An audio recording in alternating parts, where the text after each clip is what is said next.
Hello, everybody. Welcome to the show. Today we are discussing letters. We get letters. Hi,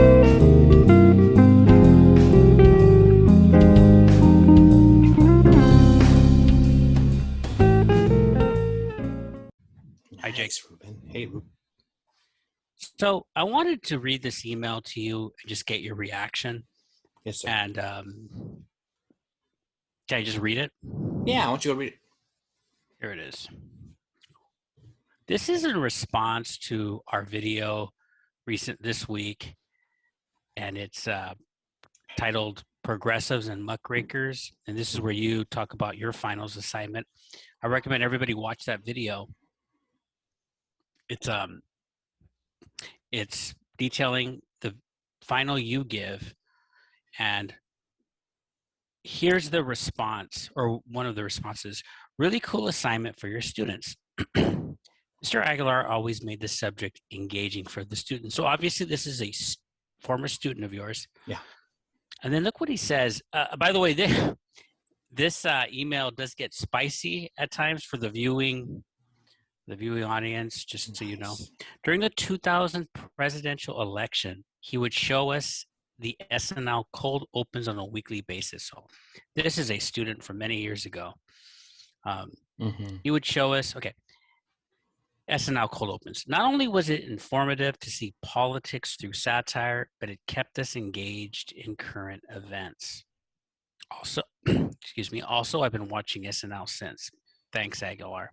However, Mr. Aguilar also shared with the class that he was a Republican, which did not go over very well. I remember him describing how he was cheering when he heard over the radio that the election was called for President Bush. By the way, this is going to get spicy, but I didn't mention who this was. This is EB. He just went by the name EB. Okay. I remember him describing how he was cheering when he heard over the radio that the election was called for President Bush. He was known as Bleep Aguilar after that. Blank Aguilar. I can't say that word. I always liked Mr. Aguilar, but I was in the minority. Whoa. You have to remember that Proposition 187 was still fresh in our minds. We all knew someone that lived in fear during that period. And by someone, in quotes, I mean children. Republicans instilled fear in children, and that shaped our political views. So, let me get your reaction to that email. I think maybe if I read that or heard that 5 years ago, 10 years ago, I may have had a different response.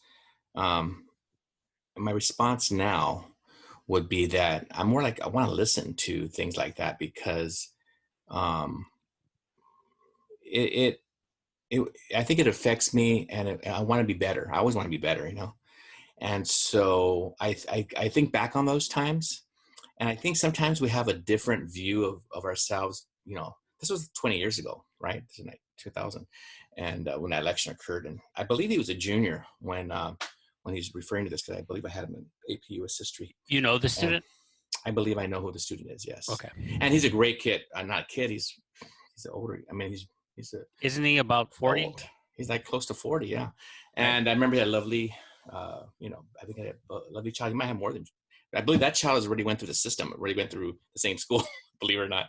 And so, but that being said, I think I might be wrong, but I believe that's what I'm thinking of. And so, great young man, people he hung out with, good people.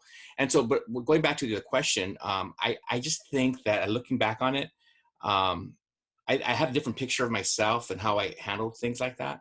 Like don't remember ever expressing my political views, because even I do remember that year, because my seniors, it was the first year I taught high school.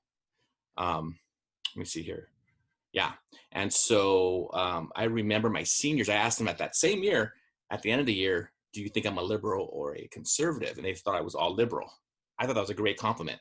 However, his class is a junior class. I remember expressing I don't remember expressing that when he shared that I was Republican. I don't remember doing that at all, but I think it's a bonehead move by me to do that.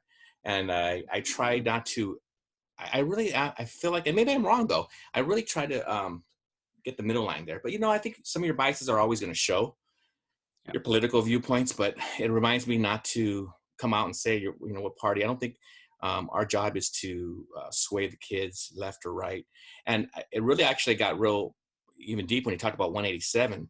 That it was a time where that was still fresh in people's minds, and that would make me pretty insensitive not to remember that. And so is it do I think I did that? Oh yeah. I mean, if he's saying it, I know I did.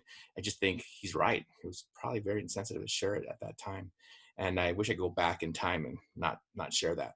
But pretty heavy. I mean, that again, like I said, it reminds me of, hey, watch yourself when you're in class. Now I have another friend who's pretty conservative. He would say, no, we got to do that because the other teachers, the lefties, are going nuts. And I said, maybe so, but I'm not gonna do that just because they are. So I really believe it's not fair to the kids, and we should give them both sides, and let them decide themselves. But yeah, I'm a little embarrassed by that piece. Well, not all of it, because I think he said a lot of nice things. But but I think he was being truthful, and I took it, I heard it. Well, that speaks highly of you, that you're willing to say that you made a mistake. Yeah. That's hard to admit, and that hopefully brings out some goodwill in some people who might, some of the idea or comment he made about this nickname or this name that they called you. I never knew that. And I think I'm hoping it was just for that class, because like I shared, over the years, I've really tried to keep it tucked in. Right. Yeah. Right. I'm just saying that whether you did or not, you apologized for that, which should bring some idea of goodwill towards you. Yeah. It's not easy to admit that. I will say that we just reviewed a film, The Great Debaters, and at one point the Denzel Washington character was confronted over his political views. Was he a communist? And his response, and I'm paraphrasing, is, my political views is nobody's business. And to your point, his biases, I think, showed at times in class. It's hard not to. He came out, and he never said I was a communist, but you could hear perhaps some of his bias, but which is a natural thing.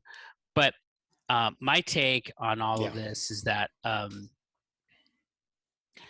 feel like our job, to your conservative who says, well, you said the lefties are going crazy. I think I assume what that means is, well, the left-wing teachers are giving their point of view. Right. Now conservatives should give their point of view. Right. But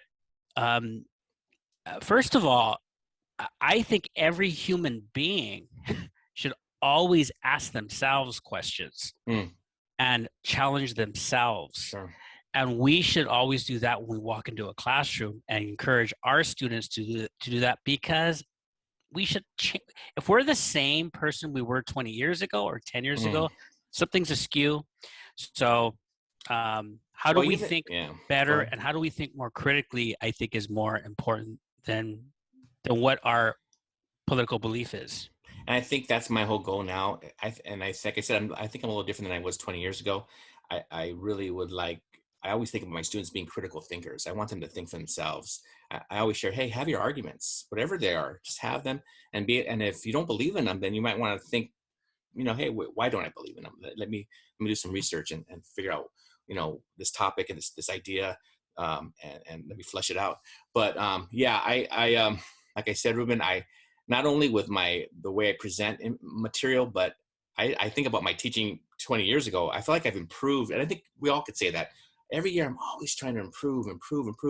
And I think, man, I wish he had me today. But not that he wouldn't find some faults in some of the things I do now. But I think that's what we, as teachers, we always should be doing, is always looking for things that we can improve on. And especially in this area, it's just something that I think we need to be sensitive about, and think about the times too, because, and who we're serving.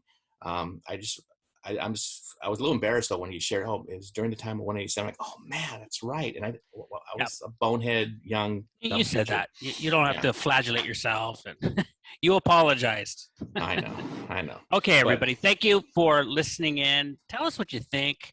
And you know what? In the spirit of what I just said, tell me if I'm wrong with what I'm saying, or if Jake's wrong. And thanks for listening, everybody. Have a good night. Thank you.